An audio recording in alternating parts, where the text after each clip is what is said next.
پہلے بھی مسلسل میں عرض کر رہا ہوں کہ انسان، عام انسان، اگر میں تو عام انسان کی بات کر رہا ہوں عزیزان گرامی، اگر کسی مظلوم کی بے عزتی کرنا چاہیے، توہین کرنا چاہے، تو اللہ اسی فعل کے ذریعے اسے ذلیل کرتا ہے۔ اور کہاں اولی الامر کی معاذ اللہ اگر کوئی توہین کرنا چاہے عزیزان گرامی اسی دور میں۔ اچھا یہ واقعہ 2-3 معصومین سے منسوب ہے کہ کس دور میں تھا، جیسا کہ میں نے آپ کے سامنے عرض کیا کہ بلکہ صرف پسینہ تو ہے نہیں عزیزان گرامی، اس روایت میں صرف خون دے کے روایتیں ہمارے پاس پہنچی ہیں، تو بڑی مشکلوں سے ہماری روایتیں پہنچی ہیں۔ کسی روایت کو میں نے اس دن بھی عرض کیا تھا کہ آنکھ بند کر کے ٹھکرا دینا علماء کے خون کی توہین ہے، علماء کے خون کی توہین ہے۔ لیکن ماشاءاللہ مولا آپ کے ذوق سماعت کو بلند رکھے۔ میری عادت نہیں ہے کہ جس شہر میں جاتا ہوں کہ ان شہر والوں کی تعریف کروں کہ کوئی اپنے دماغ میں کوئی الگ خاکہ نہ بنا سکے، لیکن عزیزان گرامی ایک تعریف میں اہل ورجینیا والوں کیے بنا خاموش رہ نہیں سکتا۔ عزیزان گرامی جس طرح ہر بزرگ، ہر بڑا، ہر بچہ ماتم کے حلقے میں کھڑا ہوتا ہے، دیکھ کے لگتا ہے کہ زہرا کی دعا کے مصداق یہی ہے۔ مولا انہیں سلامت رکھے، مولا آپ لوگوں کو، مولا آپ کے اندر یہ جذبہ سلامت رکھے، اور اسی طرح ماتم کے حلقے میں کھڑے ہو کر پرسہ دیا کی جائے۔ عزیزان گرامی میں بات کو عرض کر دوں، کوئی ان کی توہین کر نہیں سکتا اس در پہ، کیونکہ یہی وہ ہاتھ ہے جو لوگوں کے اوپر ہے۔ عزیزان گرامی کیونکہ اچھا میں بات عرض کر رہا تھا کہ واقعہ کئی معصومین سے منسوب ہے، کئی 9ویں امام سے، کئی 8ویں امام سے ہے۔ اچھا میرا جو موضوع ہے، بحث کا جو مورد ہے، وہ یہ نہیں ہے کس امام سے منسوب ہے، بات ہے فرزند زہرا اور علی کی۔ عزیزان گرامی آج کل ایک تحریک اور چلی ہے کہ لوگوں کو ناموں میں الجھا دیا جائے، ناموں میں الجھا دیا جائے۔ دیکھیں نام سے ہمیں ناموں میں الجھنا نہیں ہے، بات ہے فضائل و مصائب کی۔ ایک چیز بہت سی دیکھیں، تحقیق تھوڑی سی ہماری الگ ہے، ہند و پاک کے جو علماء تھے ان کی تحقیق کی روش الگ تھی۔ ایک پورا اسکول ہوتا ہے، ایک اسکول آف تھاٹ ہوتا ہے، اس کے بعد ایک منہج ہوتا ہے۔ جب علم رجال آپ انشاءاللہ کبھی کسی سے پوچھیں گے تو آپ کو بتائیں گے کہ جو حدیث کا علم ہوتا ہے اس سے پوری ایک چین ہوتی ہے کہ کس طرح سے آپ حدیث کو عکس کرتے ہیں۔ تو عزیزان گرامی ہمارا جو اسکول آف تھاٹ تھا تھوڑا سا وہ الگ تھا، جب خود دو علماء کا ہلکا سا اختلاف ہو سکتا ہے، کسی کے نزدیک کوئی راوی معتبر ہے، کسی کے نزدیک نہیں ہے، تو کبھی ناموں کے اس میں نہ ہے۔ عزیزان گرامی ایک چیز بہت چلی ہے کہ معاذ اللہ نعوذ باللہ نام رقیہ تھا کہ سکینہ تھا، یہ عجیب عجیب چیزیں لوگ پیدا کر رہے ہیں معاذ اللہ نعوذ باللہ فضائل و مصائب کو کم کرنے کے لیے۔ بات ہماری بحث اس سے نہیں ہے کہ نام سکینہ تھا کہ رقیہ تھا، مصائب نہیں پڑھ رہا ہوں عزیزان گرامی، تھوڑا تحمل کے ساتھ۔ بحث اس سے نہیں ہے کہ نام رقیہ تھا کہ سکینہ تھا، بحث اس سے ہے کہ 4 سالہ بچی تھی کہ جس پر ظلم ہوا تھا۔ اگر نام کی بات کرتے ہیں تو امام حسین نے صاف کہہ دیا تھا کہ میرے جتنے بیٹے ہوں گے سب کا نام علی رکھوں گا، جتنی بیٹیاں ہوں گی سب کا نام فاطمہ رکھوں گا۔ تو نام فاطمہ ہے، کنیت اور القاب پہ بحث کرنا یہ بہت بڑی بحث نہیں ہے عزیزان گرامی، بات فضائل و مصائب کی ہے۔ تو اسی طرح معصوم کا واقعہ ہے، میری بات ہو رہی ہے اولی الامر پہ کہ اولی الامر ہوتا کون ہے۔ ایک مرتبہ امام کے دور میں ایک عورت تھی، ایک خاتون تھی جس نے یہ دعویٰ کیا، اس کا نام تھا زینب۔ اس نے یہ دعویٰ کرتے بس آپ کو یہ بتانا چاہ رہا ہوں کہ کس طرح خداوند کریم اسی فعل سے جن کو عزت دینا چاہتا ہے عزت دیتا ہے۔ واقعہ آپ کا سنایا ہے، بس میرے بھائیوں چھوٹے بھائیوں کی سماعتوں کے حوالے کر دوں۔ ایک عورت تھی جس نے یہ دعویٰ کیا کہ وہ زینب بنت علی ہے، معاذ اللہ نعوذ باللہ۔ اب زینب بنت علی یعنی اولاد علی و فاطمہ۔ عزیزان گرامی آپ دیکھیے جناب زینب کا جو مقام ہے، سمجھیے اس سے آپ۔ عزیزان گرامی بات اولی الامر کے قریب آ رہی ہے، بہت بڑا مقام ہے۔ جس بات کو میں عرض کرنا چاہتا ہوں، ایک مرتبہ اس نے دعویٰ کیا لیکن لوگ اس مسئلے کو حل نہ کرنے پائے، امام کے پاس آئے، کہا امام کیسے فیصلہ کیا جائے، آپ ہی بتائیے، یہ جو خاتون ہے دعویٰ کرتی ہے زینب بنت علی ہونے کا یا اولاد علی و فاطمہ ہونے کا۔ ایک مرتبہ امام نے کہا کوئی بہت مشکل فیصلہ نہیں ہے، بہت آسان سا مسئلہ ہے، بڑی آسانی سے حل ہو سکتا ہے۔ کہا مولا وہ کیسے؟ کہا سنو، اولاد علی و فاطمہ کے گوشت کو اللہ نے درندوں پر حرام قرار دیا ہے، درندوں پر حرام قرار دیا ہے۔ تو کہا مولا کیا کہنا چاہتے ہیں، کیا کیا جائے؟ عزیزان گرامی اولی الامر کو دیکھیے، عجیب ہے، بڑے افسوس کا مقام ہے اس انسان کے لیے جو اولی الامر کو نہیں پہچان پا رہا، اس سے بہتر تو درندے اور جانور ہیں۔ تو ایک مرتبہ جب بادشاہ تک بات پہنچی تو کہا مولا آپ کیا چاہتے ہیں؟ کہا کہ شیروں کے پنجرے میں اس کو ڈال دیا جائے، اگر شیروں نے کھا لیا تو علی و فاطمہ کی اولاد نہیں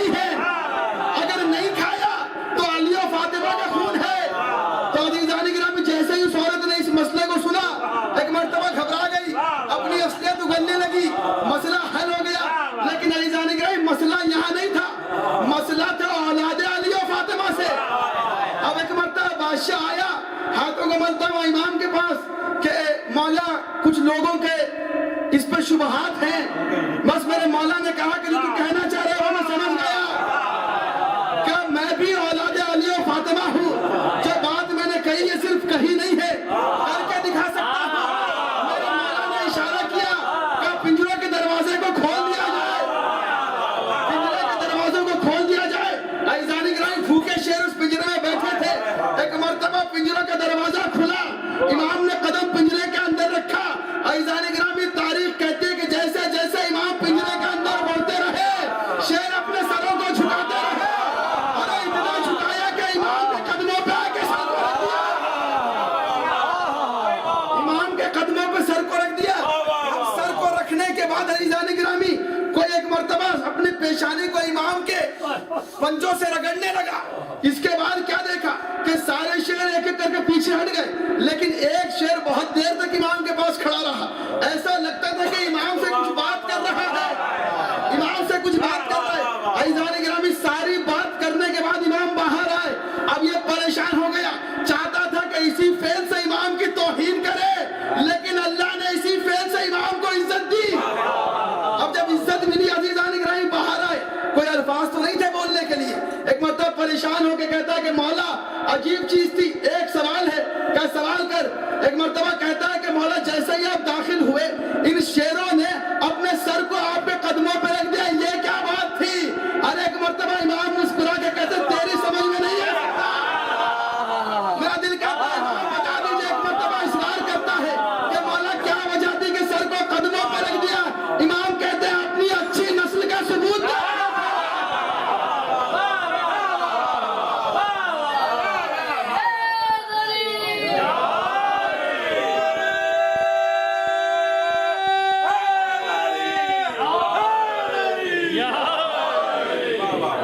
اچھی نسل کا ثبوت دے رہے تھے. اب پھر ایک مرتبہ یہاں پہ اس نے شکست کھائی. پھر کہتا ہے مولا یہ تو بات سمجھ میں آ گئی، لیکن اب سارے شیر چلے گئے، ایک شیر آپ سے ایسے لگ رہا تھا کچھ بات کر رہا ہے. میرے مولا نے کہا ہاں بات کر رہا تھا. کہا مولا آپ ان کی زبان جانتے ہیں؟ میرے مولا مسکرائے کہتا اگر زبان نہ جانے تو پھر مولا کیسے؟ پھر مولا کیسے؟ عزیزان گرامی مولا کہتے ہیں ہر امر پہ مختار کو نا آپ ذرا انصاف سے بتائیے، اگر کوئی ہمارے ملک میں آ جائے اور وہ ہمارے ملک کی زبان نہ جانے، کیا ہم اسے لیڈر تسلیم کرنے کو راضی ہو جائیں گے؟ کیا ہم اسے امام بنا لیں گے؟ عزیزان گرامی مولائے کل ہیں تو معلوم یہ ہوا کہ کل کی زبان جانتے ہیں.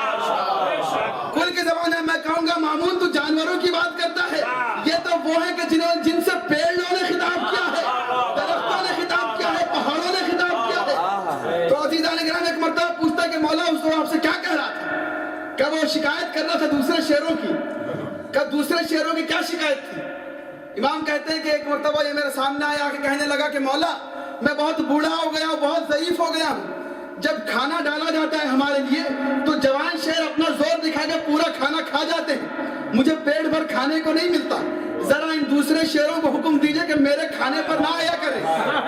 اب عزیزان گرامی پھر وہی بات ہے نا، کیونکہ ایمان کمزور ہے، ابھی بات پہ بھروسہ نہیں ہو رہا. ایک مرتبہ اشارہ کیا خدام کو کہ شیروں کے لیے کھانا ڈالا جائے، شیروں کے لیے کھانا ڈالا جائے.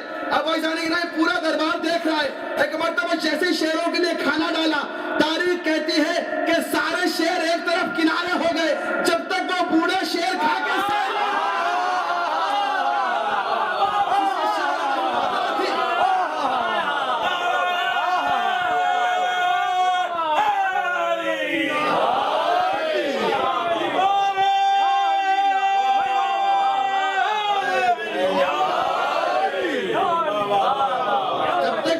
شیر کھا کے سیر نہیں ہو گیا. کسی شیر میں یہ ہمت نہ تھی کہ آگے بڑھتا. تو عزیزان گرامی اولی الامر کو وہ ہے کہ جو اپنے اختیارات کو مشیت کے مطابق استعمال کرے اور اپنے اختیارات کو مشیت کے مطابق روکے. اور عزیزان گرامی ایسا ہی مظاہرہ جناب زینب نے بھی کیا. جہاں اختیارات دکھانے تھے وہاں اختیارات دکھائے. اور جہاں مرضی مشیت کے مطابق امامت کو پہچنوانا تھا وہاں امامت کو پہچنوایا۔ عزیزان گرامی، آپ ذرا توجہ کریں کہ جلتے خیام میں یہ پوچھنا کہ اے سید سجاد، یہ بتاؤ کہ خیموں سے باہر نکل جائیں کہ جل کے مر جائیں؟ کیا بی بی یہ مسئلہ نہیں جانتی تھی؟ لیکن مرضی مشیت یہ تھی کہ اب امامت کو پہچنوایا جائے کہ جب زینب جیسی عالمہ ایک مسئلہ پوچھ رہی ہے تو اشارہ کر رہی ہے دنیا کی طرف کہ جب مجھ جیسی عالمہ یہ مسئلہ پوچھ سکتی ہے تو اب ساری دنیا اس امام کی طرف رجوع ہے۔ عزیزان گرامی، یہ ہے اہل بیت، یہ ہے اولی الامر۔ اور میں نے جیسا کہ عرض کیا کہ تربیت کی ضرورت نہیں ہوتی، بس ایک جملہ ہے مصائب کا، لیکن امام کی فضیلت کا اس میں بھی اندازہ لگائیے عزیزان گرامی۔ اگر بات تربیت کی ہوتی تو جب ایک مرتبہ جبرائیل محضر شہادت لے کے رسول کے سامنے آئے تو رسول نے علی کو بلایا، کہا علی یہ کربلا کے محضر شہادت ہے، یہ شہداء کی فہرست ہے، میرے سامنے علی منظور ہے۔ علی نے کہا کہ خدا کے دین کے لیے کچھ بھی۔ ایک مرتبہ فاطمہ کو بلایا، فاطمہ نے کہا بابا آپ کے دین کے لیے کچھ بھی، راہ خدا کے لیے کچھ بھی۔ حسن کو بلایا، اب عزیزان گرامی حسین کی عمر کہیں 6 سال لکھی ہے، کہیں 8 سال۔ آپ اندازہ لگائیے کہ اس عمر میں امام سے پوچھنے کا کیا مطلب، یعنی امام ہر عمر میں امام ہے۔ آپ پوچھ رہے ہیں حسین یہ محضر شہادت ہے، حسین نے سینے سے لگایا، کہا نانا منظور ہے، نانا منظور ہے۔ عزیزان گرامی، صبر کا پروردگار کے سامنے سارے مصائب سنائے، حسین یہی کہتا رہا نانا منظور ہے۔ کہا 6 مہینے کا علی اصغر ہوگا حسین، کس کا گلا ہوگا، کہا نانا منظور ہے۔ کہا جوان کا سینہ سینے میں برچی، کہا نانا منظور۔ کہا بھائی کے شانے قلم ہوں گے، کہا نانا منظور۔ لیکن ایک وقت ایسا آیا عزیزان گرامی کہ جس وقت کہا کہ حسین ماں بہنوں کے سر سے ردائیں چھینی جائیں گی، اب صبر کا پروردگار چپ ہے۔ ارے شریکت الحسین نے بڑھ کے حوصلہ دیا، کہا بھیا کہہ دو نانا منظور۔ ارے فاطمہ کا دل تڑپ گیا، ایک مرتبہ تڑپ کے پوچھا بابا یہ بتائیے جب یہ واقعہ ہوگا آپ تو ہوں گے نا؟ ایک مرتبہ رسول کہتے ہیں اے بیٹی میں نہیں رہوں گا۔ کہا علی مرتضیٰ، کہا بیٹا علی بھی نہیں ہوں گے۔ کہا بابا میں، کہا بابا تم بھی، بیٹی تم بھی نہ رہو گی۔ کہا بابا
سجاد کو آتے ہوئے دیکھا تو زینب کو سکون ہوا.